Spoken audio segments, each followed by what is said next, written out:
MLA దానం అనుచరుల అరాచకాలకు అడ్డు అదుపు లేకుండా పోతోంది. తమ భూములు ఇల్లు లాక్కున్నారని బేగంపేట ఎక్స్టెన్షన్ బస్తీ వాసులు ప్రజావాణిలో ఫిర్యాదు చేశారు. ఆ సమయంలో వార్తలు కవరేజ్ చేస్తున్న బిగ్ టీవీ ప్రతినిధి సైదులపై దానం అనుచరుడు నాగరాజు బెదిరింపులకు దిగాడు. ప్రజాభవన్ సాక్షిగా రౌడీజం చేస్తున్నాడు.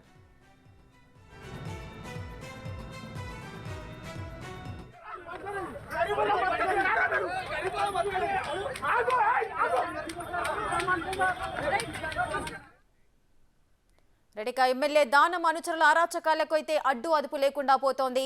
తమ అనుచరుడిగా ఉన్న నాగరాజు తమ ఈ భూములు ఇల్లు లాక్కున్నారంటూ కూడా బేగంపేట ఎక్స్టెన్షన్ బస్తీ వాసులైతే ప్రజావాణిలో ఫిర్యాదు చేశారు. మరిన్ని డీటెయిల్స్ మా ప్రతినిధి సైదులు లైవ్ లో అందిస్తారు. రైట్ సైదులు చెప్పండి, మనం మార్నింగ్ చూసాము ఎవరైతే బెదిరింపులకు దిగుతున్నారో ఆ నాగరాజుని పోలీసులు అరెస్ట్ చేసినట్లుగా కూడా మీరు చెప్పారు. దానిపై ఆయన పైన ఏదైనా యాక్షన్ తీసుకున్నారా? ఏం జరుగుతోంది? ప్రస్తుతం అయితే నాగరాజు పోలీసుల అదుపులో ఉన్నాడు. ప్రస్తుతం ఇక్కడికి వాళ్ళు ఈ ఏరియా అంటే బేగంపేట ఎక్స్టెన్షన్ బస్తీ ఈ బేగంపేట పరిధిలోకి వస్తుంది. కొద్దిసేపటి క్రితమే బేగంపేట పోలీస్ స్టేషన్లో కూడా కంప్లైంట్ ఇచ్చారు. సిఐ గారు కూడా ఇప్పుడే ఇక్కడికి రావడం జరిగింది. ఇదంతా కూడా చూసుకున్నారు. అంటే గత 6 ఏళ్లకు సంబంధించి ఇదంతా కూడా జరుగుతున్న తతంగం. కాకపోతే అప్పుడు బీఆర్ఎస్ ప్రభుత్వం ఉండబట్టి అది ఎవరికి బయటికి రాకుండా చాలా జాగ్రత్త వహించారు బస్తీ వాసులు. చూస్తున్నాం మనము ఇదంతా కూడా గతంలో ఇక్కడ అన్ని కూడా ఇల్లులు నిర్మించుకున్నారు. సో ఇదంతా ఈ ప్లేస్ అంతటిని కూడా దానం అనుచరులు అందరూ కూడా కూలగొట్టారు. సో చూస్తున్నాం మనం గతంలో కూడా వాళ్ళు రూపాయి ఖర్చు పెట్టుకొని ఈ ల్యాండ్ కొనుక్కొని మరి ఇక్కడ నిర్మించుకున్నారు. సో వాటర్ బిల్లు అదేవిధంగా విద్యుత్ కనెక్షన్ అవన్నీ కూడా వాళ్ళు రెగ్యులర్గా గవర్నమెంట్కి ట్యాక్స్ రూపంలో చెల్లించారు. కానీ ఇప్పుడు మనం ఈ అంతా కూడా వాళ్ళు గత 6 నెలల్లో కూలగొట్టే ప్రయత్నం చేశారు, భయభ్రాంతులకు గురి చేశారు. ఏమి దిక్కు తోచని పరిస్థితిలో వాళ్ళు ఇక్కడ నుంచి వెళ్ళిపోయారు. సో వీళ్ళందరూ కూడా బతుదేరు కోసం అని చెప్పేసి అప్పట్లో ఇక్కడికి వచ్చి రూపాయి ఖర్చు పెట్టుకుని కొనుక్కున్నారు. ఎస్ రేఖ, మనం చూస్తున్నాం ఈ బిల్డింగ్ ఏదైతే ఉందో, ఈ బిల్డింగ్ కనిపిస్తున్నది కదా, ఆ బిల్డింగ్ ఏదైతే ఉందో ఆ బిల్డింగ్ మొత్తం కూడా దానం నాగేందర్కు సంబంధించిన అనుచరులుగా ఈ బస్తీ వాసులు చెప్తున్నారు. సో ఆ బిల్డింగ్ నుంచి నేరుగా ఇటు దానికి ఆనుకొని ఈ బస్తీ ఉండడం ద్వారాగా సో ఈ బస్తీ ఉంటే దాని వాల్యూ తక్కువగా ఉంటుందని చెప్పేసి ఒక దురుద్దేశంతో తను ఈ బస్తీ వాసులందరినీ కూడా భయభ్రాంతులు గురి చేసి వీళ్ళందరికీ కూడా ఎంతో కొంత సెటిల్మెంట్ లాగా ఇస్తాను ఇక్కడ వెళ్ళిపోయి అంటున్నారు. కానీ ఈ ల్యాండ్ వచ్చేసి రేఖ మొత్తం కూడా దాదాపుగా 5 ఎకరాల ల్యాండ్ ఆల్రెడీ దాదాపుగా 2.5 ఎకరాలు కబ్జాకు గురైంది. అది చూస్తున్నాం మనము. ఆ బ్లూ కలర్ రేక్స్ ఏదైతే ఉన్నాయో ఆ బ్లూ కలర్ రేకులకు సంబంధించి ఆల్రెడీ ఇది గవర్నమెంట్ ల్యాండ్. ఆల్రెడీ తన ప్రభుత్వం అధికారంలో ఉండగా ఆల్రెడీ కబ్జా చేసి రేకులు అడ్డుపెట్టాడు. సో అక్కడి నుంచి నేరుగా దానికి ఆనుకొని మొత్తం కంప్లీట్గా ఆల్రెడీ కబ్జా అయిపోయింది. సో ఇక మిగిలింది ఇది ఒకటి కబ్జా చేస్తే కంప్లీట్గా 5 ఎకరాల భూమి తన పరిధిలోకి వస్తుందని చెప్పేసి కూడా తన అనుచరులు తను మొత్తం కూడా దీనిపై గురిపెట్టి కొన్ని 100 కోట్ల విలువ చేసే భూమి అంటే దాదాపుగా ఇక్కడ గజం వచ్చేసి ₹1,00,000 పైన ఉంటుందని చెప్తున్నారు. అంటే దీని వాల్యూ వచ్చేసి కనీసం 200 నుంచి 300 కోట్ల రూపాయల వాల్యూ అని కూడా మనకు సమాచారం ఉంటుంది. సో దీనికి సంబంధించి గతంలో 6 నెలల నుంచి కూడా ఎవరు కూడా ఇది చేస్తున్న అరాచకాలు ఏదైతే ఉన్నాయో అవి బయటికి రాకుండా జాగ్రత్త పడ్డారు. సో ఎందుకంటే ప్రభుత్వం బీఆర్ఎస్ కాబట్టి ఇప్పుడు కాంగ్రెస్ పార్టీ అధికారంలోకి వచ్చిన తర్వాత సో వాళ్ళు ఈరోజు ప్రజాభవన్కి వచ్చారు, తమ సమస్య చెప్పుకునేందుకు ఇక్కడికి వచ్చారు. చూస్తున్నాం రేఖ, ఇదేదో సంపు ఏదైతుందో ఈ సంపులో గతంలో కూడా వాటర్ వచ్చాయండి. ఈ వాటర్ మేము పట్టుకునే వాళ్ళం. కానీ అనుచరులు వచ్చి మొత్తం గందరగోళం చేసి ఇందులో మొత్తం మట్టి పోసి నానా తతంగం తీసుకొచ్చి దీని అంతా ఖరాబ్ చేశారని చెప్పేసి కూడా కన్నింటి పరంతం అయ్యారు. ఎందుకంటే కనీసం వాళ్ళకి ఈ ఇల్లు ఏదైతే ఉందో ఈ ఇల్లుకు సంబంధించి కూడా తన అనుచరులు ఇప్పుడు కొద్దిసేపటి క్రితం ఇక్కడ రావడంతో గతంలో కూడా ఈ చెట్టు కింద ఇప్పుడు మనం చూస్తున్నాం వీళ్ళందరూ కూడా ఇక్కడ కూర్చున్నారు. ఇదే ప్లేస్లో చాలామంది అందరూ కూడా దానం నాగేందర్ అనుచరులు 10 నుంచి 15, 22 కనీసం 20 మంది ఇక్కడికి వచ్చి ఎప్పుడు కూడా రెగ్యులర్గా వెళ్ళి బెదిరిస్తుంటారు అంటున్నారు. వీళ్ళందరూ కూడా చాలా భయాందోళనకు గురవుతున్నారు. ఏ టైంలో ఎవరు వచ్చి మమ్మల్ని ఏం చేస్తారని. కాకపోతే ఖచ్చితంగా ఇప్పుడు పోలీసులు కంప్లైంట్ కూడా ఇష్యూ చేసుకున్నారు. సో మీకు వీళ్ళకి ధైర్యం చెప్పారు. చెప్పండి అమ్మా, మీరు ఇక్కడ రెగ్యులర్గా ఎంతమంది కూర్చునే వాళ్ళు, ఇక్కడ ఎంతమంది వస్తారమ్మా, ఎంతమంది కూర్చునే వాళ్ళు? చూస్తున్నాం కదా వీళ్ళందరూ కూడా ఇప్పుడు ఎంతమంది వచ్చేవాళ్ళమ్మా ఇక్కడికి రెగ్యులర్గా? ఒక 10 మంది దాకా ఉంటారు. ఓ 10 మంది దాకా ఉంటారు. 10 మంది దాకా ఉంటారు. ఇదే చెట్టు కింద కూర్చుంటారు సార్. కాలు దాటి లోపలికి వచ్చిరంటే కొడతారు వాళ్ళను. ఇట్లా అడుగు కూడా పెట్టనియరు. ఇట్లా అడుగు కూడా పెట్టనియరు. ఈయనే బీర్లు తాగుతారు, ఈయనే అంతా వేసుకుంటారు, తింటారు, చేస్తారు. మొత్తం ఇక్కడ ఇదే దంద వాళ్ళది. చిన్న పిల్లలు లేదు, పెద్దలు. ఎక్కడ ఉంటారమ్మా? డబ్బాలో కూడా ఉంటారు పొద్దున్న దాకా. అందులో లోపల కూర్చుంటారు, కనిపించరు. మాకు గేటు పెట్టుకుంటారు, లోపల ఉంటారు. మాకే తెలంగాణకి ఇక్కడ అడ్డాట మేము ఇక్కడ మా ఇల్లుకి అక్కడ ఉంది. ఇక్కడ వాళ్ళకు తెలిసిన వాళ్ళు ఉన్నారు. ఏమంటారు బయటికి వెళ్తే మిమ్మల్ని? మేమైతే చూడలే. వీళ్ళని బెదిరిస్తాడు. ఇక్కడ ఉన్నది ఆ జాగ వాళ్ళది. వీళ్ళనేంది మనల్ని అందరినీ బెదిరిస్తారు. ఎవరు వచ్చినా, ఎవరు లేడీస్ వచ్చినా, జెంట్స్ వచ్చినా, ఎవరు వచ్చినా ఇక్కడ రాకూడదు అని బెదిరిస్తారు. ఇక్కడ ఇది మాది కబ్జా, మాది ల్యాండ్, ఇది మొత్తం ఇది ఇక్కడికి వెళ్ళిపోవాలి అందరూ. ఇది మా ల్యాండ్ కాబట్టి ఇక్కడ ఎవరు ఉండవలసిన అవసరం లేదని చెప్తారు వాళ్ళు. రేఖ చూస్తున్నాం కదా, ఇక్కడ తన అంచెలు రెగ్యులర్గా వస్తూ ఇక్కడ వాళ్ళని బెదిరిస్తూ ఉంటారు. సో ఇప్పుడు ఏదైనా సరే దీనికి కొన్ని వందల కోట్ల వాల్యూ చేసే భూమి కాబట్టి సో దీనిపై కన్నేసి ఉంచారు. సో ఓవరాల్గా ఆ బస్తీ వాసులందరినీ కూడా ఇక్కడ నుంచి పంపించేస్తే ఓవరాల్గా దీనికి సంబంధించిన ల్యాండ్ అంతా కూడా తన ఆధీనంలోకి వస్తుందని చెప్పేసి తన అంచర్లు అందరూ కూడా భావించిన నేపథ్యంలో సో వీళ్ళందరినీ భయభ్రాంతులు గురి చేస్తున్నారు. ఏదేమైనా సరే ఆ బిల్డింగ్ ఏదైతే కొత్తగా కన్స్ట్రక్షన్ నడుస్తుందో సేమ్ అలాంటి కన్స్ట్రక్షన్ ఇక్కడ భారీగా నిర్మించేందుకు వాళ్ళు ఒక ప్లాన్ చేశారు. సో ఇప్పటికే ఇదంతా కూడా దానికి ఆనుకొని ఉన్నటువంటి ఏదైతే ఉందో విద్యుత్కు సంబంధించిన ఆఫీస్ అది.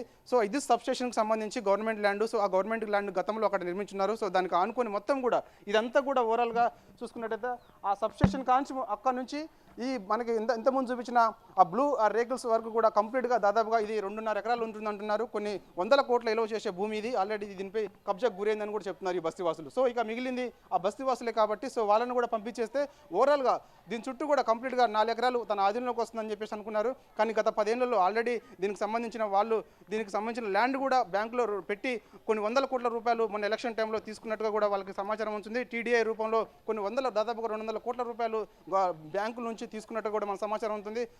అతను ఉన్నట్టు మాట్లాడదాం. చెప్పండి, ఏంటండి గతంలో ఎవరెవరు ఇక్కడ కూర్చునే వాళ్ళు, మిమ్మల్ని ఎందుకు భయభ్రాంతులు గురి చేశారు? మొత్తం అసలు ఇంతకుముందు ల్యాండ్ ఇది ఎవరిది ఉండే, ఎట్లా కబ్జా గురైంది ఎట్లా అండి? ముందు ల్యాండ్ చాలా రోజు ఇక్కడ కూలి పని చేసుకోవాలి వాళ్ళు వీళ్ళు ఉన్నారు. ఇంకా వాళ్ళు చాలా రోజుల నుంచి ఇట్లనే ఉన్నారు. ఉన్న కాడి నుంచి ఇట్లనే మధ్యలో ఈ సంవత్సరం నుంచి ఇట్లే బెదిరిస్తామన్నారు. అక్కడ అనుసరులు బెదిరించేసి ఈ ల్యాండ్ మాది, మేము కబ్జా చేసుకుంటాం, మేము మాది ల్యాండ్ అని చెప్పి అట్లా బెదిరిస్తా అట్లా ప్రాబ్లం చేస్తాం, రోజు ప్రాబ్లం చేస్తున్నారు అంతే. అంటే గతంలో మీరు గత 6 నెలల నుంచి కూడా ఆల్రెడీ చాలా ఇళ్ళు కూలగొట్టారు. సో మరి మీరు ఎక్కడ కంప్లైంట్ చేయలేదా? ఎవరు పట్టించుకోలేదా మిమ్మల్ని? కంప్లైంట్ చేసుకుని పోలీస్ స్టేషన్ ఇచ్చాము, అక్కడ ఎమ్మెల్యే కాడికి అటు ఇటు పోయి తిరిగాము, అన్నీ చేసాము. ఏం ఉపయోగం లేకుండా అయిపోయింది. అంటే ఎందుకు ప్రభుత్వం వాళ్ళదుందని ఉపయోగం అట్లా ఉపయోగం లేకుండా అయిపోయింది. అప్పుడు టీఆర్ఎస్ ప్రభుత్వంలో ఉపయోగం లేకుండా అయిపోయింది. ఈరోజు మీరు కూడా వచ్చారు, అక్కడ ప్రజాభవన్కి అర్జీ ఇచ్చారు. మీకు ఇట్లా ఏమనిపిస్తుంది? నమ్మకం వచ్చిందా? ఇవాళ పోలీసులు కూడా వచ్చారు. ఇప్పుడు మీరు కంప్లైంట్ ఇవ్వగానే వచ్చారు, చూస్తున్నారు, ఎంక్వైరీ చేశారు, ఖచ్చితంగా దీనిపై గట్టి చర్య తీసుకుంటా ఉన్నారు. ఏమనిపిస్తుంది కాంగ్రెస్ పార్టీ అధికారంలోకి వచ్చిన తర్వాత? ఇప్పుడు మీ అన్ని ఇచ్చిన తర్వాత ఏమనిపిస్తుంది? ఇప్పుడు మాకు కొద్దిగా ఈ కాంగ్రెస్ పార్టీ వచ్చినాక కొద్దిగా నమ్మకం అనిపిస్తుంది మాకు. అది అంతే. అంటే ఇప్పుడు ఎమ్మటే కంప్లైంట్ రిసీవ్ చేసుకోవడం, ఇక్కడ పోలీసులు వచ్చి విచారణ చేయడం అంటే అనిపిస్తుంది. వెంటనే అనిపిస్తుంది. పోలీసులు వచ్చారు, ఏమంటే మేము పోలీసు కేసు చేసి వచ్చాము, పోలీస్ స్టేషన్కి పోయి వచ్చాము. ఇప్పుడు మాకు నమ్మకం అనిపిస్తుంది. ఓకే, మీరు ఆ కంప్లైంట్ కూడా రాశారు, లోపలికి వెళ్ళారు, అర్జీ ఇచ్చారు. అక్కడ ఉన్న అధికారులు ఏం చెప్పారండి మీకు? మేము వచ్చి చూసుకొని చెక్ చేస్తామండి అని చెప్పారు.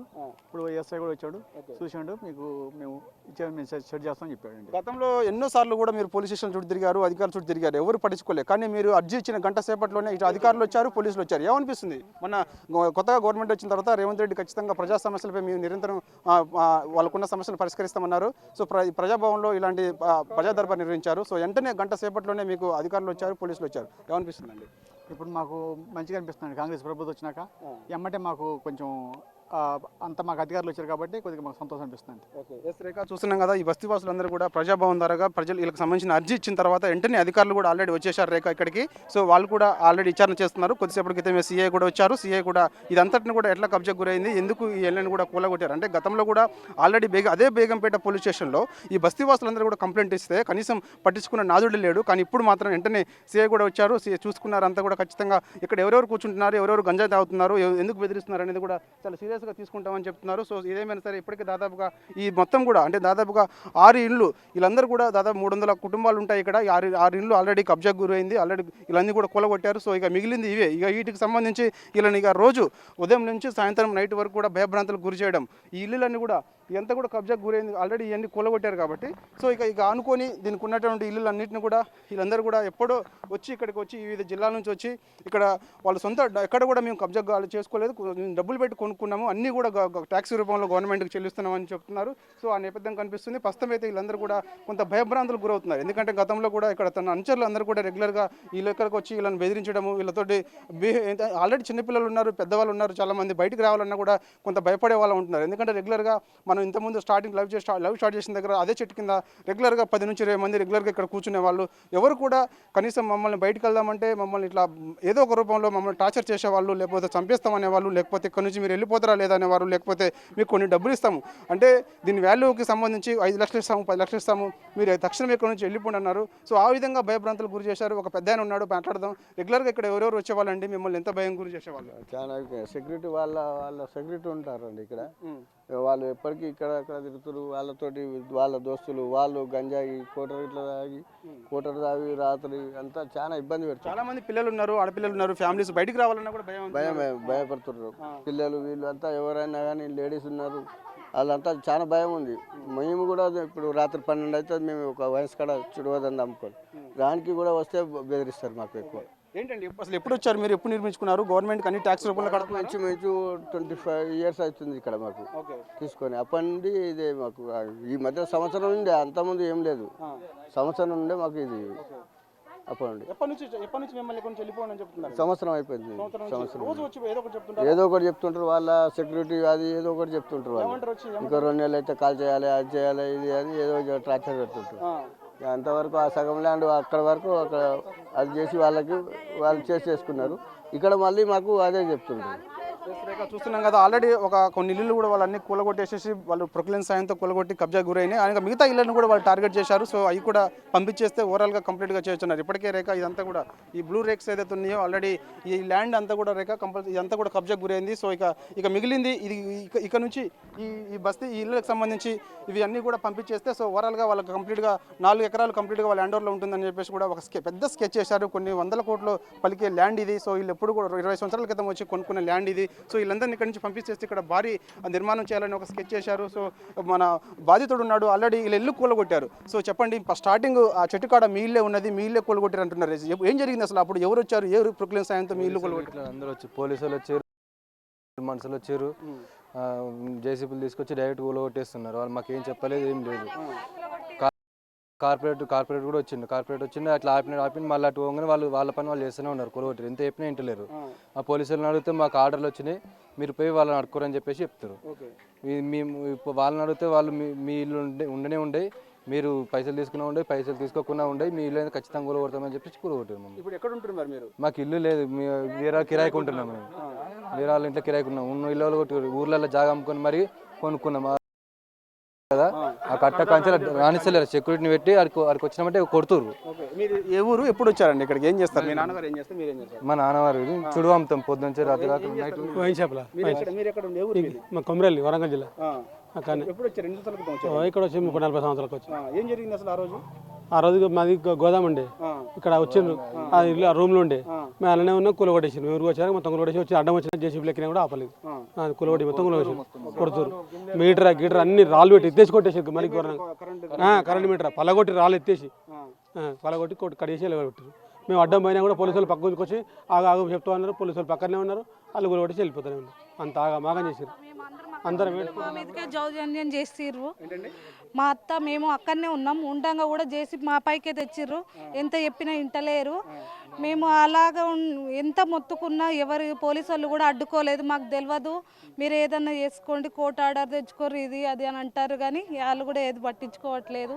వీళ్ళు ఈరోజు వచ్చారు ప్రజాభవన్లో, కాంగ్రెస్ పార్టీ అధికారంలోకి వచ్చిన తర్వాత ప్రజా దర్బార్ పెట్టారు. ఏమనిపిస్తుంది? అధికారులు వచ్చారు, పోలీసులు వచ్చారు. ఇప్పుడు నేను పోలేదు, నాకు తెలియదు.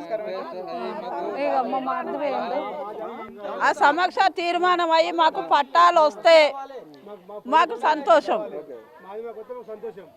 మాది మాకు రావాలి.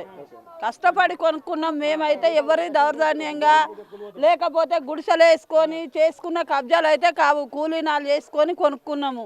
కొన్ని పట్టాలు కూడా మాకు పక్కా పట్టాలు రావాలి.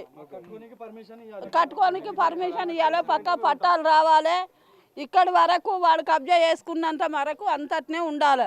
ఇక్కడి ల్యాండ్ కూలగొట్టిన ల్యాండ్ ఎవరి దాళ్ళకి ఇప్పియాలి దయచేసి. 5 ఇండ్లు 5-6 ఉండొచ్చు. మాది కూడా ఉంది అక్కడనే కూలగొట్టిరు. రేఖ చూస్తున్నాం కదా, దాదాపుగా ఇప్పటికే 5 ఇళ్ళు అన్ని కూలగొట్టారు. వాళ్ళన్నీ కూడా ల్యాండ్ ఓవర్ చేసుకున్నారు. ఇక మిగతా ఇల్లు కూడా కూలగొట్టేస్తే ఇక్కడ నుంచి వాళ్ళందరినీ కూడా బస్తీవాసులందరినీ పంపించేస్తే ఓవరాల్గా ఎంత కూడా ల్యాండ్ తన ఆధీనంలోకి వస్తుందని చెప్పేసి కూడా భావించిన నేపథ్యంలో తన అనుచరులు వాళ్ళందరూ కూడా రెగ్యులర్గా ఆ చెట్టు కింద ఉండేవాళ్ళు, వీళ్ళని ఎక్కువ బెదిరిస్తుండేవాళ్ళు. సో వీళ్ళందరూ కూడా కూలి పని చేసుకుంటుంటారు. సో వీళ్ళు గతంలో 20 సంవత్సరాల క్రితం ఇక్కడికి వచ్చి సొంత డబ్బులతోటి కొనుక్కున్న ల్యాండ్ ఆల్రెడీ అన్ని ట్యాక్స్ ప్రభుత్వానికి చెల్లించాల్సిన అన్ని ట్యాక్స్ కూడా వాళ్ళు చెల్లిస్తున్నారు. అన్ని బిల్లులు కూడా మా దగ్గర ఉన్నాయి అంటున్నారు. సో సర్వే నెంబర్లు కూడా వేరు అంటున్నారు. సో అయినా సరే ఎంత వాళ్ళు అధికారం ఉందని చెప్పేసి అంటే ఈ సంఘటన జరిగి కూడా 6 నెలలు అవుతుంది కానీ పట్టించుకునే నాదుడే లేడు. ఎందుకంటే 6 నెలల్లో బీఆర్ఎస్ ప్రభుత్వం ఉన్నప్పుడు మేము ఎక్కడికి వెళ్ళి చెప్పినా కూడా ఎవరు కూడా మా కంప్లైంట్ రిసీవ్ చేసుకోలేదు, మమ్మల్ని పట్టించుకోలేదు. కొంతమంది పోలీస్ డిపార్ట్మెంట్ వాళ్ళు కూడా వాళ్ళకే సపోర్ట్ చేశారని చెప్పారు. సో ఈ రోజు మాత్రం వాళ్ళు ప్రజావానికి వచ్చారు. ప్రజావాణి దగ్గర తమ సమస్య చెప్పుకున్నారు, అర్జీ ఇచ్చారు. అర్జీ ఇవ్వగానే వెంటనే అధికారులు కూడా ఆదేశాలు జారీ అయ్యాయి. అంటే పోలీస్ శాఖకు వెళ్ళారు. బేగంపేట పోలీస్ స్టేషన్లో వీళ్ళందరూ కూడా బస్తీవాసులు కంప్లైంట్ ఇచ్చారు. కంప్లైంట్ ఇచ్చిన వెంటనే 1 గంట సేపట్లోనే సీఐ గారు వచ్చారు. మొత్తం కూడా చూసుకున్నారు. ఖచ్చితంగా హామీ ఇచ్చి వెళ్ళారు. ఏదేమైనా సరే సమస్య పరిష్కారం చేస్తా ఉన్నారు. సో వీళ్ళకి కూడా కొంత ఒకవైపు ఆనందం ఉన్నప్పటికీ మరోవైపు ఎందుకు ఏదో తెలియనటువంటి భయం ఆందోళన కలుగుతుంది. ఎందుకంటే ఏ టైంలో ఎవరు వస్తారో ఏమంటారో తెలియనటువంటి పరిస్థితి వీళ్ళైతే బస్తీవాసులు అయితే కొంత భయపడుతున్నారు. ఏదేమైనా సరే ఈ సమస్య పరిష్కారం చేయాలని చెప్పేసి కూడా ఈ బస్తీవాసులు కోరుతున్నారు. Rekha, thanks for the details. Right, thank you Saidulu, thanks for the details.